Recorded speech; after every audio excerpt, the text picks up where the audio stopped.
की बात हम एक ज़बरदस्त हदीस से शुरू करते हैं which will make it very clear कि हमारा टॉपिक क्या है और हमारा हलका की थीम क्या है। सो द हदीस इज़ अबाउट द ग्रेव। कब्र के बारे में ज़ाहिर है कि बात करना हमें पसंद नहीं है क्योंकि लोग कहते हैं कि डर लगता है या बस वैसे ही बोरिंग बात है। बट प्रॉफिट सल्लल्लाहु अलैहि वसल्लम सेड कि मौत को कसरत से याद करो।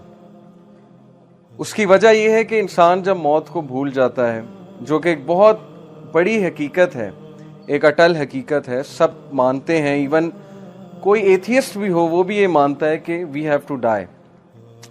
सो इस्लाम हमें बताता है कि जब हमारी मौत होती है तो क्या होता है हमारे साथ, रूह के साथ क्या होता है, कब्र में क्या होता है। तो कब्र के हवाले से इंशाल्लाह एक हदीस मैं आप सबसे शेयर करता हूँ। प्रॉफिट सल्लल्लाहु अलैहि वसल्लम सेड, बहुत लंबी हदीस है लेकिन मैं आपको वो बताऊंगा जो बेसिकली क्रक्स है उस हदीस का। इज़ा दखलल मय्यितुल क़ब्र, जब मैयत को कब्र में ले जाया जाता है, यानी जब रूह आसमानों पे जाती है, अल्लाह ताला से मिलती है। ये हदीस में आता है कि 7 आसमान चढ़ती है रूह, फिर अल्लाह ताला तक ले जाया जाता है, यानी अल्लाह को देखती नहीं है लेकिन अल्लाह की प्रेजेंस में पेश किया जाता है। और अल्लाह अगर उससे राजी है तो अल्लाह कहते हैं इसको ले जाओ, मैं इससे राजी हूं। अगर अल्लाह नाखुश है, राजी नहीं है, तो फिर कहते हैं कि थ्रो हिम, इसको फेंक दो यहां से, और फिर ऊंचाई से उसको फेंका जाता है रूह को कब्र तक। तो जब मैयत को कब्र में लाया जाता है, यानी अब उसके सवाल जवाब शुरू होने वाले हैं। मुस्सिलत शम्सु इंदा गुरूबिहा, तो कब्र में उसको मैयत को सूरज गुरूब होता दिखाया जाता है। जैसे असर के टाइम पे नहीं आपने देखा, सूरज जब गरूब हो रहा होता है एकदम ख्याल आता है कि नमाज पढ़नी है। फयजलिसु यमसहु आइनैहि, तो वो अपनी आंखें मलता है। जैसे हम सोकर उठते हैं ना, अपनी आंखें मलते हैं, तो वो अपनी आंखें मलता है और देखता है कि सूरज गरूब हो रहा है। वयक़ूल, तो वो कहता है दावुनी उसल्ली, कि मुझे नमाज पढ़ने दो, असर का वक्त जा रहा है, मुझे नमाज पढ़ने दो। तो फरिश्ते मुस्कुराकर कहते हैं कि वो टाइम ख़त्म हो चुका है, नमाज का टाइम अब ख़त्म है, अब नमाज नहीं पढ़नी, अब हिसाब किताब होगा। तो स्कॉलर्स ये हदीस कोट करके ये कहते हैं कि देखें, दिस शोज कि उस बंदे की प्रेफरेंस क्या थी, उसकी फिक्र क्या थी। जब वो दुनिया में था, सूरज गुरूब होते ही उसे पहला ख्याल ये आया है कि मेरी नमाज ना रह जाए, कहीं असर की नमाज ना रह जाए, तो मैं असर की नमाज पढ़ लूँ, उसके बाद बातचीत करते हैं। यानी उसका कॉन्शियस अभी तक नमाज के अंदर है। और ये चीज़ बहुत से मेडिकल डॉक्टर्स बताते हैं। मैं एक लेक्चर सुन रहा था एक स्कॉलर का, उन्होंने बड़ी ज़बरदस्त बात की।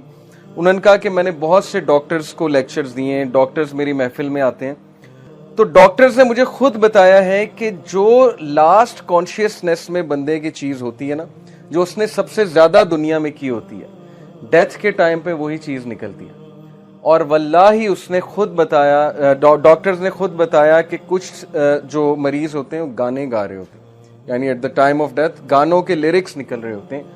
तो ये मेडिकल साइंस भी यही बताती है कि हमारे न्यूरॉन्स के कनेक्शन स्ट्रॉन्ग जब बन जाए ना किसी चीज़ के हवाले से, ज़ाहिर है एक बंदा एक ख़ास महफिल में बैठ रहा है, उसमें एक ख़ास तरह की बातें सुन रहा है या कर रहा है, तो उसके न्यूरॉन्स के कनेक्शन उन बातों के मुताबिक बन जाएंगे और फिर उसके कॉन्शियसनेस में वही चीज़ होगी।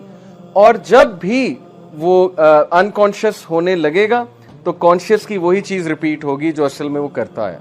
ये तो पक्की बात है। तो ये वो शख्स है जिसने नमाज को बहुत फौकियत दी दुनिया की जिंदगी में, और उसकी फिक्र ही ये थी कि मेरी नमाज ना निकल जाए, नमाज ना निकल जाए। तो ये हदीस सुनाने का मकसद ये था कि उसके लिए नमाज मैटर करती थी दुनिया की जिंदगी में, इसलिए कब्र में जाकर भी उसे यही ख्याल आया कि हाय मेरी असर की नमाज ना निकल जाए। तो this tells us the reality of this world, के वो चीज़ें जो मैटर करती हैं हमारी ज़िंदगी में उन्हें हम इग्नोर कर रहे हैं।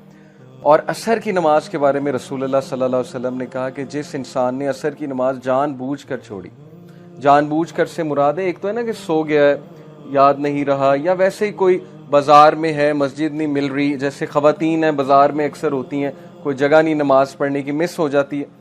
एक है कि जानबूझ के पता है असर की नमाज पढ़नी लेकिन नहीं पढ़ी, it is as if he lost his whole family. सही बुखारी की हदीस है, ऐसे जैसे उसकी पूरी फैमिली चली गई। और एक हदीस में आता है कि उसके सारे अमाल बर्बाद हो गए, इट इज़ एज इफ उसके सारे अमाल बर्बाद हो गए। ये भी सही बुखारी की हदीस है। تو اس لیے اللہ تعالیٰ نے قرآن مجید میں صلاۃ الوسطیٰ کی حفاظت کی بہت تلقین کی، اور صلاۃ الوسطیٰ از دا مڈل صلاح. عصر کی بہت اہمیت ہے، عصر کی نماز کی. اوکے، تو کچھ بھی ہو جائے عصر کی نماز نہ چھوڑا کریں. اسی لیے اس کو وہاں بھی سورج غروب ہوتا دکھایا جائے گا، اور وہ کہے گا کہ دعونی اصلی، کہ لیٹ می آفر صلاح، بٹ فرشتے کہیں گے اب نماز پڑھنے کا ٹائم جو ہے وہ گزر گیا.